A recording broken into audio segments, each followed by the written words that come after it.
मैंने 1500 से $2000 जब वीडियो में बने रही है दोस्तों। अभी तक आपने मेरी चैनल को सब्सक्राइब नहीं किया, प्लीज सब्सक्राइब कर दो, जिससे क्या मेरे को मोटिवेशन मिलता है। और ऐसी क्या सिचुएशन बनी जिसके ईयर का वापस वेट करना पड़ेगा।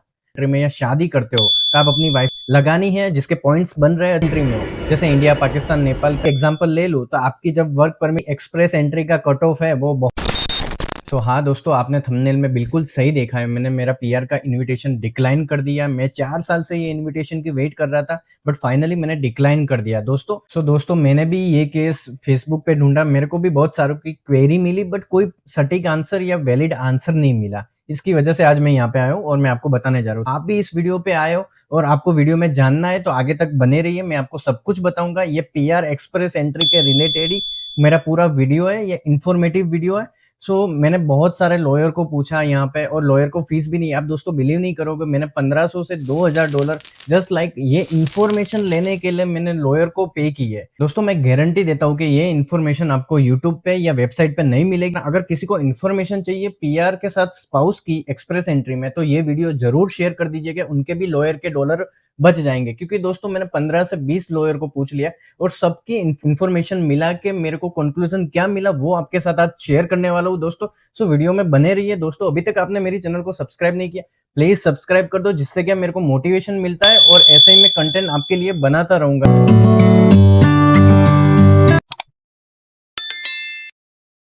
दोस्तों मैं मेरा केस भी बताऊंगा, ऐसी क्या सिचुएशन बनी जिसके लिए मेरे को मेरा पीआर का इनविटेशन, जिसका मैं 4 साल से वेट कर रहा था, उसको फाइनली मेरे को डिक्लाइन करना पड़ा। वापस मैं पूल में आ गया। बाकी सब लोगों की तरह मैं भी पीआर का वापस वेट करना पड़ेगा। मैं बताऊंगा, बट आपको बने रहना पड़ेगा। तो दोस्तों विदाउट टाइम वेस्टिंग हम स्टार्ट करते हैं। मैं 3 चीजें आज कवर करूंगा, उसका सबको शेड्यूल बता देता हूँ। सबसे पहला नंबर 1 पे आता है कि अगर आपको इन्विटेशन आ गया है, आप अकेले कनाडा में रह रहे हो और आपको इन्विटेशन आ गया है, और फिर आप अप्लाई करने के टाइम में, जैसे कि अप्लाई करने के लिए आपको 60 डेज मिलते हैं, उसके दौरान आपको मतलब कहीं पे भी आपकी होम कंट्री में या शादी करते हो तो आप अपनी वाइफ को स्पॉन्सर कर सकते हो या नहीं। दोस्तों सेकंड केस ये रहेगा कि आप अगर मैरिड हो, एक्सप्रेस एंट्री में ये दिखा रहे हो कि मैरिड हूं मैं, राइट, और उसके बाद एक ऑप्शन आता है कि आपके स्पाउस के साथ आपको फाइल लगानी है या नहीं लगानी है। जिसके पॉइंट्स बन रहे हैं अच्छे वो लगा सकता है, बट जिसके पॉइंट्स कम बन रहे हो स्पाउस को ऐड करने के बाद, और उसकी स्पाउस अपने होम कंट्री में हो, जैसे इंडिया, पाकिस्तान, नेपाल, कहीं पे भी अपनी होम कंट्री में रह रही हो, जिसका कोई अभी तक स्पाउस वीजा नहीं लगा हुआ कनाडा का, और उसको अकेले फाइल एक्सप्रेस एंट्री में डालनी है, रख सकता है या नहीं। क्योंकि दोस्तों अकेले फाइल एक्सप्रेस एंट्री में डालना, फिलहाल तो अभी स्कोर बहुत हाई जा रहा है, तो उस टाइम के दौरान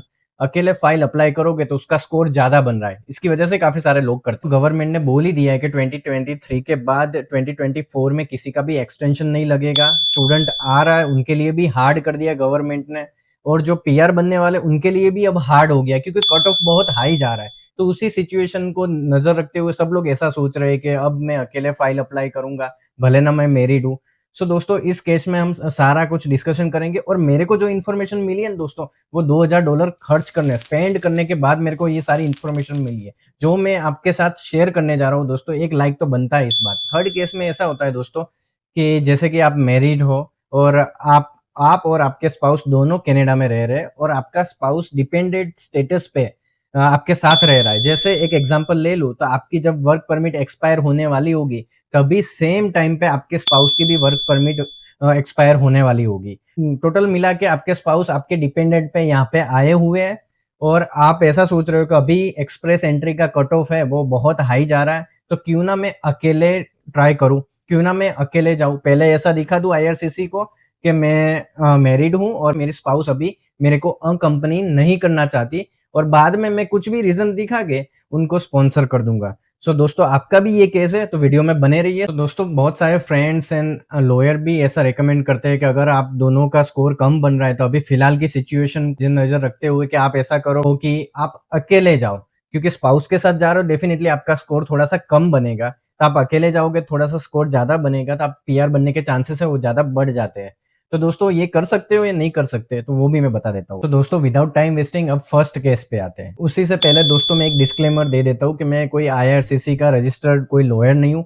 ये सब मेरे को काफी सारे जगह पे मतलब ढूंढने के बाद ये सारी इन्फॉर्मेशन मिली है। मैंने आईआरसीसी को भी ये बात पूछिए, लॉयर को भी पूछिए, काफ़ी सारे मतलब पॉपुलर लॉयर्स को भी जो आईआरसीसी के रजिस्टर्ड लॉयर हैं उनको भी पूछिए और उनसे मेरे को ये सब सारी इन्फॉर्मेशन मिली है, जो आपके साथ शेयर कर रहा हूँ। फर्स्ट केस में हमने क्या बोला था कि किसी को भी इन्विटेशन आ गया है, तब वो बंदा अनमैरिड था या बंदी अनमैरिड थी। बट बाद में ड्यूरिंग 60 डेज़ का हमको टाइम मिलता है डॉक्यूमेंट सबमिट करने में और उसी दौरान उसकी शादी, मैरिज फिक्स हो जाता है और वो शादी कर लेता है, तो उसी फाइल में अपने स्पाउस को स्पॉन्सर कर सकता है या नहीं? सो दोस्तों कर सकता है, क्योंकि जब उसने पीआर अप्लाई किया, इन्विटेशन आया, तब वो अनमैरिड था, बट 60 डेज़ के दौरान उसकी शादी हो जाती है और वो अपने स्पाउस को स्पॉन्सर करने में एलिजिबल हो जाता है। तो दोस्तों अगर 60 डेज़ में आपकी शादी फिक्स हो जाती है, तो आप उसी फाइल में अपने स्पाउस को ऐड कर लो, तो आपके स्पाउस भी साथ में पीआर बन जाएँगे, क्योंकि आपको इन्विटेशन आ चुका है और आपके स्कोर के ऊपर कोई इफ़ेक्ट नहीं पड़ेगा।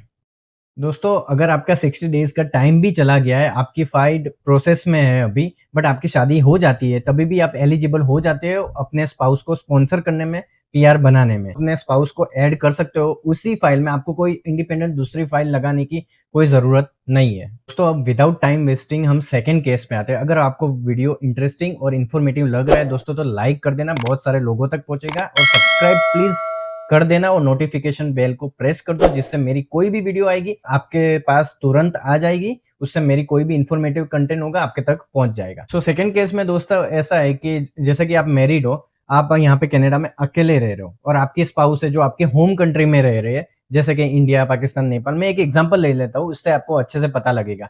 सपोज आप कनाडा में रह रहे हो और आपके स्पाउस इंडिया में रह रहे हैं। एक्सप्रेस एंट्री का कट ऑफ इतना हाई जा रहा है कि आप सब लोग यही सोच रहे हैं कि मैं अकेली फाइल लगाऊं, क्योंकि स्पाउस को साथ में ऐड करूंगा तो मेरे पॉइंट्स डाउन हो जाएंगे। उस केस में आपने कोई अभी तक स्पाउस वीजा नहीं लगाया है, आप यहाँ पे अकेले रह रहे हो, यहाँ की टैक्स फाइल में आपकी स्पाउस कोई टैक्स पे नहीं कर रही, तो उस केस में आप अकेले फाइल लगा सकते हो दोस्तों। आप अपना पीआर बन जाओ, फिर आप अपने स्पाउस को स्पॉन्सर कर सकते हो। दोस्तों, आपकी फाइल प्रोसेस में जाएगी आईआरसीसी के फाइल के अंदर, तब तो वहाँ के ऑफिसर होंगे, वो क्रॉस क्वेश्चनरी भी कर सकते हैं कि आप मैरिड हो और अपने स्पाउस को क्यों ऐड नहीं करना चाहते, क्यों आपका स्पाउस कनाडा आना नहीं चाहता। तब आप कोई सटीक या वैलिड आंसर दे सकते हो। उसके साथ आप लॉयर के साथ जा सकते हो, उनको ज़्यादा एक्सपीरियंस होता है, तो वो आपकी फाइल थोड़ा-सा बूस्ट अप कर देंगे। तो दोस्तों, इस केस में आप कर सकते हो, अकेले फाइल लगा सकते हो, बाद में अपने स्पाउस को स्पॉन्सर कर सकते हो। बट एक चीज़ ध्यान रखनी है कि उन कोई डिपेंडेंट वीज़ा नहीं होना चाहिए और आपका स्पाउस कनाडा में नहीं होना चाहिए आपके डिपेंडेंट के बेस पर। और दोस्तों, बहुत सारे लोग ऐसा करते हैं कि जैसे वो यहाँ पे अकेले रह रहे हैं, उसका स्पाउस अपनी होम कंट्री में रह रहा है, तो वो सोचते हैं कि मैं अकेले ही यहाँ पे रह रहा हूँ, तो अनमेरिड ही दिखा दूँ। दोस्तों, ऐसी गलती बिल्कुल मत करना, क्योंकि क्रॉस क्वेश्चनरी आ सकती है और आप तो पीआर बन जाओगे, बट आपके स्पाउस को स्पॉन्सर करने में आपको दिक्कत आ सकती है। तब तक आपके डिपेंडेंट पे आपका स्पाउस नहीं है, तब तक आप वैलिड रीजन भी दे सकते हो, जैसे कि आपके स्पाउस स्टडी कर रहे हैं वहाँ पे, या फिर आपके मॉम डैड के मतलब वहाँ पे केयर कर रहे हैं, या जॉब कर रहे हैं अच्छी, अभी ज्वाइन नहीं करना चाहते, तो ये सब आप वैलिड आंसर दे सकते हो। बट दोस्तों, ये लॉयर के साथ जाना तो आपके लिए अच्छा रहेगा। अब दोस्तों, main critical case third case आता है, जो मेरा भी केस है और काफ़ी सारे जगह पे मैंने ढूँढा। मेरे को जब ये क्वेरी थी, तब मैंने फेसबुक, इंटरनेट, यूट्यूब सब जगह पे ढूँढा, वहाँ पे भी ये क्वेश्चन का आंसर नहीं मिला दोस्तों। तब जाके मैंने सोचा कि चलो यूट्यूब पे सबको बताया जाए। दोस्तों, इसमें बहुत सारी मेहनत लगती है, तो प्लीज़ एक लाइक कर देना और सब्सक्राइब कर देना। अब जो दोस्तों मैं थर्ड केस बताने जा रहा हूँ, वो बहुत क्रिटिकल है और बहुत कॉमन है। मैंने सब जगह पे ढूँढा, मेरे को कहीं पे भी प्रॉपर आंसर नहीं मिला। मैंने इंटरनेट, फेसबुक, यूट्यूब सब जगह पे ढूँढ लिया। फाइनली फिर मैं बहुत सारे लॉयर के पास गया दोस्तों। एक लॉयर से मेरे को ये आंसर नहीं मिला इसका, तो वो क्वेश्चन मैं आपको बताने जा रहा हूँ। जैसे कि एग्जांपल ले लेते हैं एक, कि आप और आपके स्पाउस कनाडा में ही रह रहे हैं, आपके स्पाउस है वो डिपेंडेंट वीजा पे है। एक एग्जांपल के तौर पे बता रहा हूँ कि आपकी जब वर्क परमिट एक्सपायर होने वाली होगी, तब आपके स्पाउस की भी वर्क परमिट एक्सपायर होने वाली, मीन्स आपके स्पाउस का स्पाउस वीजा लगा है, तो उस केस में आप अकेले जा सकते हो या नहीं। क्योंकि अभी क्या बन रहा है दोस्तों, के ड्रॉ है, एक्सप्रेस एंट्री का ड्रॉ है, वो कट ऑफ है, बहुत हाई जा रहा है, तो सब लोग ऐसा सोच रहे हैं कि मैं स्पाउस को बिना लेके ही मैं अभी एक्सप्रेस एंट्री में अपनी फाइल रख देता हूँ, अकेले जाता हूँ, उसको कंपनी नहीं करना है, और बाद में मैं अपने स्पाउस को स्पॉन्सर कर दूंगा जैसे ही मैं पीआर बनूंगा वैसे। और बहुत सारे लॉयर भी आपको ऐसा बोलेंगे कि आप कर सकते हो, और आपके फ्रेंड्स भी ऐसा बोलेंगे कि हाँ आप कर दो, आप मैरिड हो, दोनों साथ में रह रहे हो, तो अकेले फाइल अप्लाई कर दो, बाद में अपनी वाइफ को स्पॉन्सर कर देना। तो दोस्तों, मैं एक चीज बताने जा रहा हूँ कि मैंने बहुत सारे लॉयर को पूछा और वहां से मेरे को 80% आंसर मिला नो।